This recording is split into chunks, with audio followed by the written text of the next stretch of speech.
Bonjour à tous, je m'appelle Loïc Poulain, je suis développeur chez Indy. C'est une société qui fait un SaaS pour gérer la comptabilité des indépendants. Et à côté, je développe un framework open source Node.js pour créer des applications web depuis maintenant 4 ans, dont 2 à temps plein.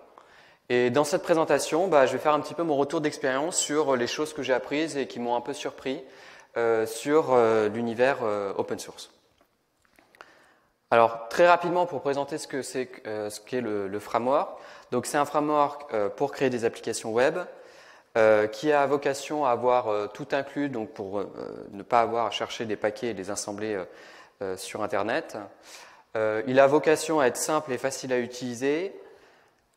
Il est basé sur TypeScript et son objectif, c'est de fournir un maximum de documentation pour pouvoir avoir toujours tout de documenté. Alors du coup, quand je me suis lancé dans 4 ans dans le développement open source, je pensais qu'au départ, mon temps, ça allait être ça. Donc pendant 100% de mon temps, envoyer de la feature et juste coder. Et en fait, je me suis rendu compte que c'était pas du tout la moitié du temps que je passais à coder, mais qu'il y avait plein de choses sur lesquelles il fallait que je m'occupe à côté. Alors comme chose qui a à s'occuper dans l'open source, premier point, c'est l'écriture de documentation, les tutoriaux. Ça prend en fait vachement de temps parce que finalement, si on développe une fonctionnalité mais qu'elle n'est pas documentée, elle sert à rien puisque personne va même pas. On peut très bien ne même pas savoir que la fonctionnalité existe. Donc écrire la doc, les tutoriaux, ça demande pas mal de temps.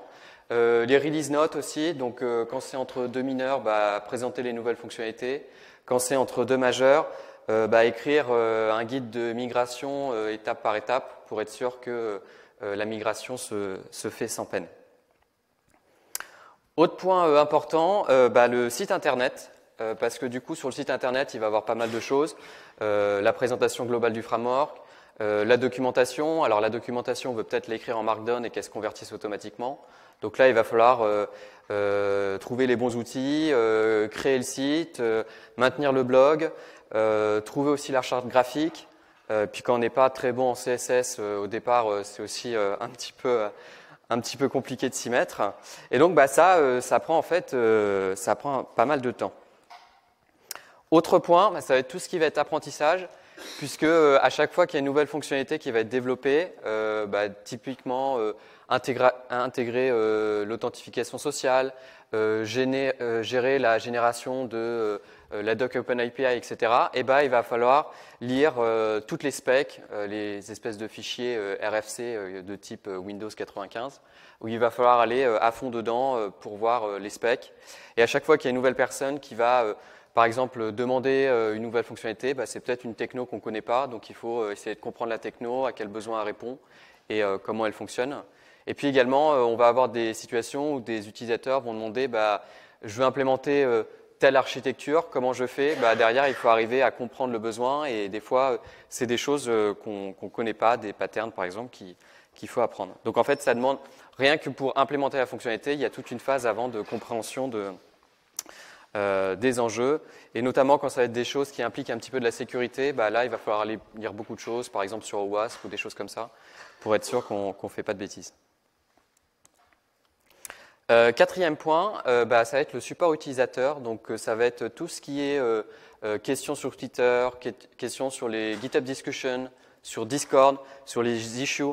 Et ça prend pas mal de temps parce que déjà, quand on a une question qui est posée, il faut arriver à la comprendre, à la mettre en contexte. Des fois, il faut l'éclaircir parce qu'il y a une demande de fonctionnalité particulière et on doit ensuite aller plus loin pour voir quel est le besoin et la chose à laquelle on essaie de répondre derrière. Donc ça prend en fait pas mal de temps et c'est super important parce que s'il n'y a pas d'utilisateur, le produit n'a aucun sens.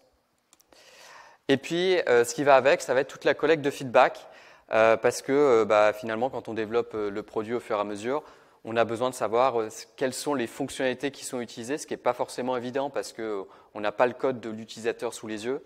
Quelles sont les fonctionnalités en fait qui déplaisent, quelles sont les choses qui marchent, les choses qui ne marchent pas. Et donc là, pareil, il faut arriver à collecter ce feedback. Là, par exemple, récemment, il fallait faire une petite l'enquête 2022. Que je devais faire en janvier et que du coup j'ai fait un petit peu en retard en juin, où là on pose plein de questions et les gens peuvent demander donner leur avis sur un certain nombre de points. Cinquième point, c'est une fois qu'on a développé le produit, qu'on développe le produit, il faut le faire connaître. Alors, en général, quand on arrive et qu'on dit j'ai fait un nouveau framework JS, ça provoque quelques petites réticences parce que dans l'écosystème, il y en a un nouveau peut-être toutes les semaines.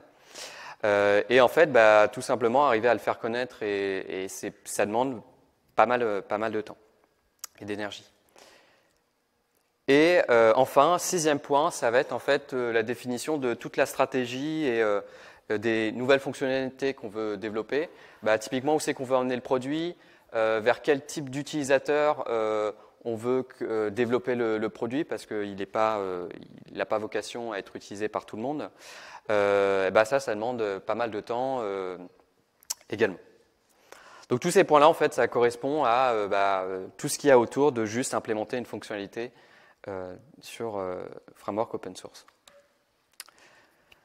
Petite pause eau. Le deuxième point, ce qui m'a un petit peu interpellé, c'est qu'en fait, je me suis rendu compte qu'il y avait vraiment une différence entre développer une application web de type SaaS et la maintenir, et développer un framework open source, mais ça peut être aussi une librairie, juste une librairie. Le premier point, c'est qu'il y a en fait des éléments qui sont difficiles à connaître, qu'on arrive beaucoup plus à connaître côté SaaS ou au développement d'une application web. Le premier point, c'est de connaître le nombre d'utilisateurs et leur identité. Donc typiquement, quand on développe un SaaS, on a la liste de nos utilisateurs. Si on peut savoir potentiellement leur profession, pourquoi ils utilisent le produit. Quand on développe une solution open source, on n'a pas le nombre d'utilisateurs précis et on ne sait pas qui sont, s'ils utilisent ça dans une grosse boîte, dans une petite boîte, quelles sont leurs motivations, etc. Donc il va falloir essayer de récupérer toutes ces informations, mais de manière un petit peu indirecte. Parce qu'on peut regarder les étoiles GitHub, mais les étoiles GitHub, on peut avoir des gens qui utilisent les produits et des gens qui mettent juste une étoile parce que ça a l'air sympa. On peut regarder le nombre de téléchargements NPM. Donc ça, c'est une métrique qui est assez intéressante, mais on peut avoir très bien une utilisation dans une petite boîte où il y a des NPM install qui tournent régulièrement parce que ça va dans une CI. On peut avoir une application qui tourne, qui n'est pas mise à jour régulièrement, mais qui est utilisée par beaucoup d'utilisateurs finaux. Mais donc, du coup, il n'y a pas de NPM install, donc les téléchargements NPM diminuent. Alors, pour ceux qui ne font pas du Node.js, le NPM, c'est le package manager de Node. Et donc, on peut regarder le nombre de personnes, par exemple, qui sont sur les chats de type Discord. Mais là encore, il y a des gens qui peuvent rejoindre le chat juste pour découvrir un petit peu ce qu'il en est. Et puis, il y a des personnes qui utilisent le produit, mais qui n'iront jamais sur le chat. Donc, en fait, on a plus des métriques à chaque fois un peu indirectes, où on voit plus ou moins si la communauté grossit ou rétrécit. Et le nombre de téléchargements est souvent un indicateur intéressant sur le nombre d'utilisateurs et la taille des entreprises qui vont utiliser le produit. Deuxième aspect, ça va être tout ce qui va être la journalisation des erreurs. Typiquement, quand on développe une application web, dès qu'il y a une erreur, souvent on la log, on l'envoie à des trucs comme Sentry ou etc. Et donc on a toute l'historique des erreurs. Et dans un truc open source, le problème c'est que comme la librairie ou le framework est utilisé par un tiers, s'il y a une erreur ou un bug dans le framework ou dans la librairie, ça va être au bon vouloir de la personne qui le découvre de le reporter ensuite sur GitHub. Donc là, on n'a pas accès à tous les logs et donc ça fait une différence. Troisième point, c'est de savoir comment le produit est utilisé. Typiquement, dans un SaaS, on peut potentiellement voir quels sont les modules qui ont été activés, quelles fonctionnalités utilise vraiment l'utilisateur, il va cliquer sur tel bouton, visiter telle page, etc. Dans le cas d'une librairie ou d'un framework, c'est encore difficile parce qu'on n'a pas le code source des utilisateurs sous les yeux, donc c'est un peu difficile de savoir ce qu'ils utilisent et comment ils l'utilisent. On peut avoir des indicateurs avec, par exemple, les paquets, si le produit est divisé en plusieurs paquets, quels sont les paquets qui sont les plus téléchargés. Mais encore une fois, ça va être une difficulté dans une librairie ou un framework open source d'avoir ces informations. Autre grande différence entre développer une web app et une librairie open source, c'est L'interface. Alors, dans un produit, un SaaS, l'interface, ça va être juste l'interface visuelle. Ça, c'est assez facile à changer. On peut changer la couleur, on peut potentiellement déplacer un bouton. Et puis, alors bien sûr, si on fait des gros changements, ça perturbe l'utilisateur, mais il n'y a pas de choses fixes et donc on peut le varier vraiment. Dans le cadre d'une librairie ou d'un framework open source, l'interface au sens programmatique du terme, à chaque nouvelle publication de version, on n'a pas envie de changer le nom de la fonction, on n'a pas envie de rechanger l'architecture ou le nom des arguments et le comportement des fonctions parce que les gens vont tout simplement arrêter d'utiliser la librairie. Et ça, en plus, on ne veut pas introduire de changements cassants entre deux mineurs. Et donc, il y a un petit peu ce côté bloquant de quand on envoie quelque chose, c'est un peu pour longtemps, quoi. Il faut peut-être attendre la prochaine majeure pour potentiellement introduire un changement cassant. Et là encore, on a connu des librairies ou des langages où ils ont fait des changements tellement cassants entre deux versions majeures que c'est un peu risqué d'en avoir trop parce que c'est assez désagréable d'un point de vue développeur de devoir tout changer, quoi. Hop. Alors, sur cet aspect interface programmatique, comment s'assurer de la stabilité? Du côté de Fall, j'ai fait quelques choix et je vais vous les présenter maintenant. Le premier point, c'est le respect du versionnage sémantique et la spécification des versions supportées. Alors, parfois, dans l'écosystème JS, le versionnage sémantique n'est pas toujours respecté et entre deux mineurs, on a par exemple des changements cassants. Là, l'objectif, c'est vraiment, à chaque fois, s'il y a un changement cassant, on est entre deux mineurs, on ne publie pas la version. Également, on précise à chaque fois quelles sont les versions Node supportées, quelles vont être les versions, par exemple, de TypeScript supportées, quelles vont être les versions de base de données supportées, celles sur lesquelles on teste vraiment le produit, pour s'assurer que quand on fournit le produit, il n'y a pas une surprise sur on a perdu le support sur telle version de Node ou des choses comme ça.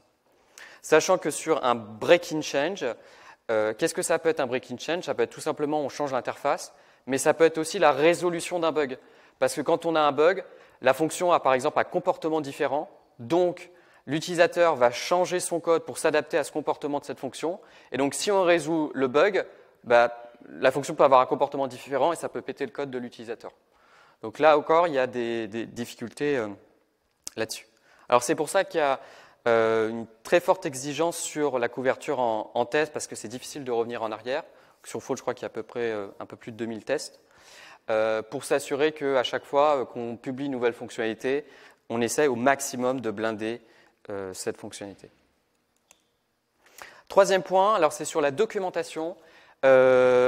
Pourquoi la documentation? Je pense que c'est vraiment important de la publier avant la publication de la release. C'est parce qu'en écrivant la doc et en écrivant notamment des cas d'utilisation qui vont d'un point A à un point B, on peut se rendre compte s'il y a une erreur de conception au niveau de l'architecture, c'est-à-dire si par exemple dans l'architecture on a oublié tel morceau qui va poser un problème lorsqu'on va vouloir avoir une fonctionnalité tout en un de la BDD par exemple au handler HTTP. Et donc écrire la doc en amont, ça permet de éviter des manquements sur l'architecture. Autre point, alors là qui est plus critique, alors je vois que le temps avance, donc je vais un petit peu avancer, et qui est plus contradictoire, c'est le nombre de dépendances. Lorsqu'on dépend de beaucoup de dépendants, alors sur Fall, le choix qui a été fait, c'est de dépendre uniquement de grosses dépendances sur lesquelles il y aurait un travail énorme à faire. Par exemple, ça va être le choix d'un ORM. Le framework ne fournit pas d'ORM. Et à chaque fois, dans les dépendances, comme toutes les librairies ne respectent pas le versionnage sémantique, comme elles ne précisent pas quelles versions de Node sont supportées, quelles versions de TypeScript, comme il y a des break-in changes qui apparaissent souvent, notamment par exemple dans les types package pour les utilisateurs de TypeScript, il y a une décision qui a été faite, c'était de réduire au maximum le nombre de dépendances pour éviter ces changements cassants. Et enfin, dernier point, sur la politique de long term support. À chaque fois qu'il y a une nouvelle publication majeure, qui est à peu près tous les ans et demi, il y a une politique de 6 mois pour migrer à la prochaine version pour que les utilisateurs aient le temps, ne soient pas pris de court sur l'update. Hop, on a. Alors, quelques conseils peut-être pour se lancer dans l'open source. Je pense que le premier cas, c'est pas hésiter parce qu'au pire, ça marche pas et il n'y a aucun problème, quoi, mais on apprend plein de choses. Et deuxième point, c'est développer un produit qui est utile à quelqu'un. Parce que si le produit répond en cas besoin, personne ne va l'utiliser, donc il ne sert à rien. Et à quelqu'un, ça ne veut pas dire à tout le monde, parce qu'on va avoir des développeurs qui vont avoir des besoins différents, des styles de programmation différents, de manière d'approcher les choses différemment. Et donc, il faut faire des choix parfois sur ce qu'on veut faire. Hop, je vois que le temps est arrivé à 0, donc je prends encore 1 minute, si c'est possible. Et puis, pour finir, si vous vous lancez dans l'open source, il y a quelques moments donnés qui font vraiment plaisir. Le premier cas, c'est quand il y a une première personne qui teste le produit et qui lève une issue sur GitHub ou quelque chose comme ça, parce qu'il y a une première interaction. La première fois, il y a quelqu'un qui est content du produit et qui est intéressé par le produit. La première fois ensuite que le produit passe une nouvelle étape et qu'il est vraiment utilisé en prod quelque part. Et enfin, l'étape où c'est bon, on a passé encore un cap et le produit commence à être utilisé dans des entreprises, donc on a passé un niveau de confiance. Voilà, et je vous remercie de votre attention. Je m'appelle... Attendez, je sais pas... Attendez, je m'appelle Loïc Poulain, je suis développeur chez Indie. On recrute, on est une solution de SaaS pour gérer la comptabilité des indépendants. Et je vous remercie de votre attention.